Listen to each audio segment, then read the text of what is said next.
Back in the vaudeville days, they used to say you never wanted to follow a kid act or a dog act.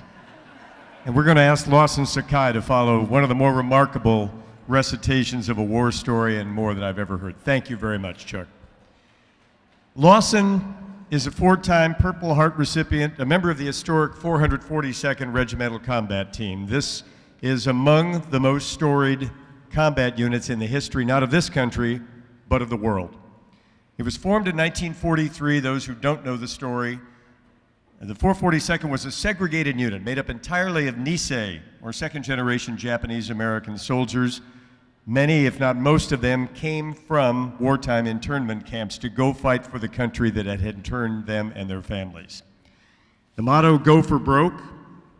Ultimately, nearly 9,500 Purple Hearts, 8 presidential unit citations, and 21 members awarded the Medal of Honor. With no further ado necessary, Lawson Sakai.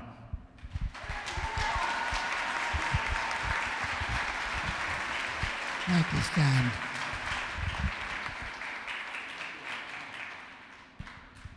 Well, that's a tough act to follow.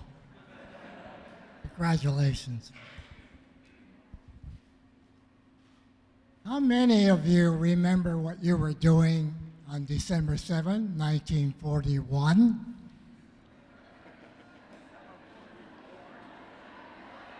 Great.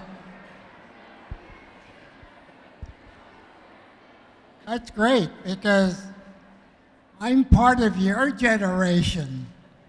That's fantastic. I remember what I was doing. I was 18 years old. I was a student at Compton Junior College in Southern California, doing my homework, listening to the radio. When the announcer broke in and said Pearl Harbor had been attacked, I knew that my world was going to change. My parents had been discussing the tension between their country of Japan and my country, the United States. Well,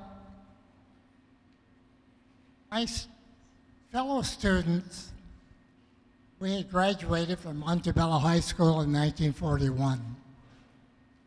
We decided on Monday, we'll go to the Navy base at Long Beach and enlist.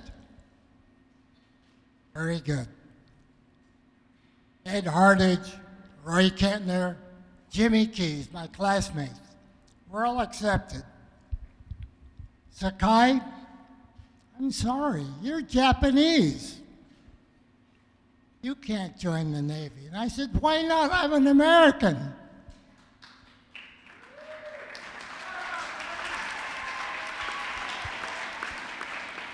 But the recruiter says, you're not 1A, you're 4C. I said, what's 4C? You're an enemy alien. All of a sudden, we were no longer able to join any branch of the U.S. military.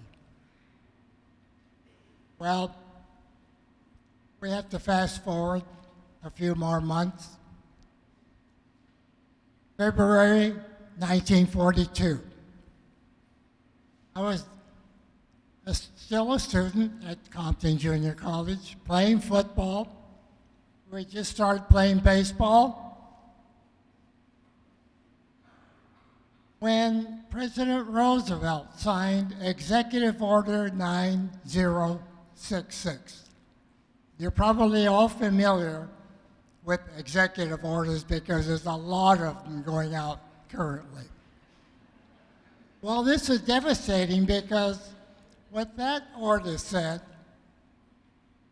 was that certain groups of aliens and non-aliens, whoever they were now going to be removed from the west coast of the United States. Consequently, 120,000 of the Japanese population living up and down the west coast of the United States were now removed. some given 24 hours to leave their home. In our case, we had 2 weeks. There were so-called concentration camps being built throughout the country in very remote areas. This is where most of those 120,000 people were now relocated. Well, 2/3 of those people were American citizens, like me. All of a sudden, we were now prisoners of war of our own country, the United States. However, in 1943,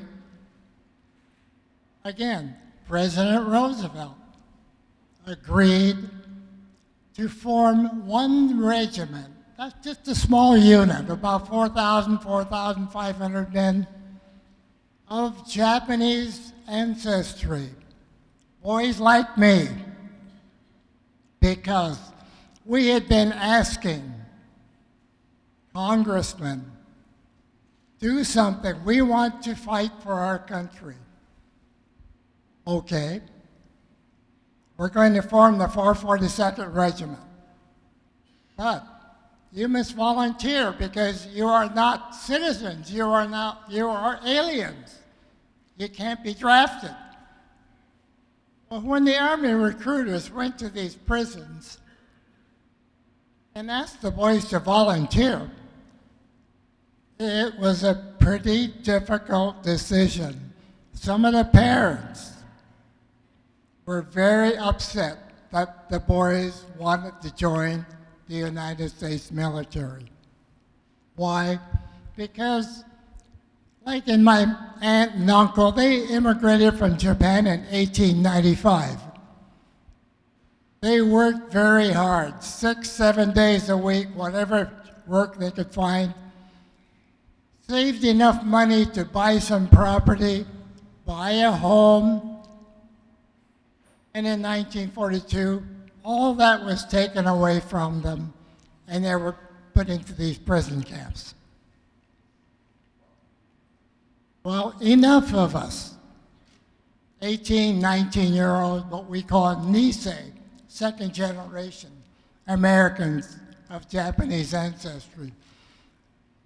We knew that how can we get our parents, our siblings, out of prison? How can we get our families back to where they were before the war started? We wanted freedom, our rights as citizens of the United States. And regardless of what people might have said, the only solution was for us to volunteer and go fight for the country. And that is how the 442nd was formed.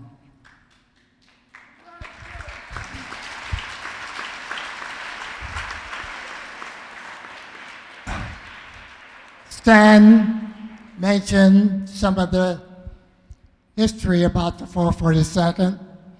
People say, why was it that kind of a unit? Well, by explanation, there were many brothers. There were many young boys that grew up their whole life, went to school together.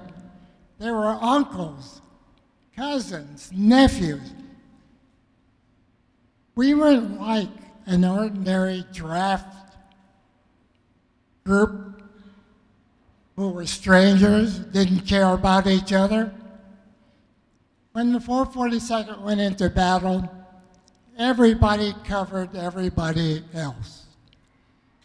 Our casualties were very high.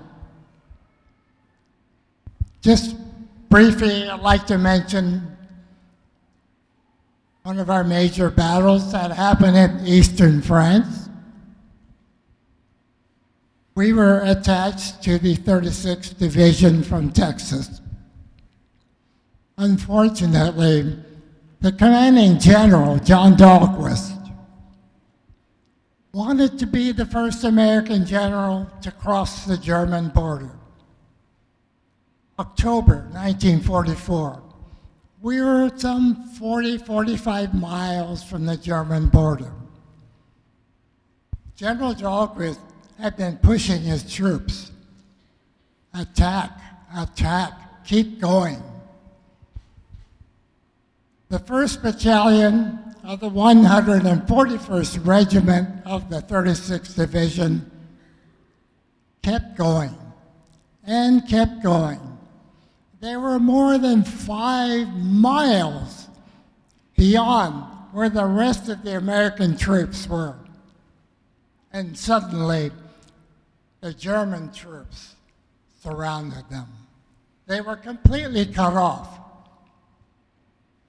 General Dahlquist did send the 2nd Regiment, the 3rd Regiment, to try to rescue the surrounded troops, to no avail. They could not make any headway. And I have to explain, we're now in the Vosges forest, in these mountains that are just covered with trees, and it's raining. A very difficult place to do battle. Well, the 442nd had just finished eight days of an extremely heavy battle. We had severe casualties. I think our numbers were like 50%. We had 1 day off the front line. And October 25, General Dahlquist called the 442nd to gear up and go again. Completely against Army regulation. But an order is an order. The 442nd geared up and took off. Well, it took 5 days. Constant. Day, night. Completely battling for 24 hours a day. Casualties were very heavy. In that 5 days, the 442nd suffered over 800 casualties. Over 200 of our boys were killed. But we did rescue 211 men that were left of that 1st Battalion.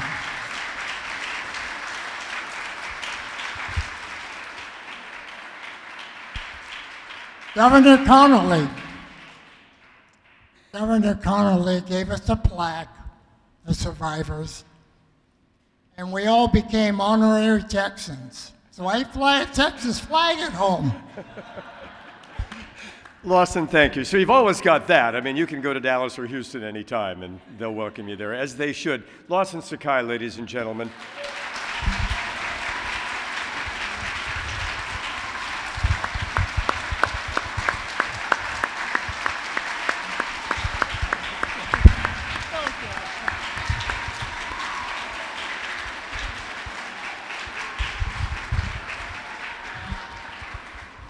We could do this a lot longer, I'm sure. And I would hope that, based on what Mike said at the beginning, those of you who can see what a remarkable moment you've just gone through will take another moment or two to come up afterwards and speak individually to our panelists today. Ann, Chuck, Lawson, thank you again for your stories. Chuck, Lawson, thank you for your service. Thank all of you for being here today. Please don't leave without spending a moment with these true American heroes and storytellers. And also, if you have the opportunity, spend a moment looking at the 442 exhibit here on the USS Hornet. Thank you to everyone involved at the Hornet, the staff and the volunteers, and thanks to each and every one of you for paying respects on December 7th. Thank you.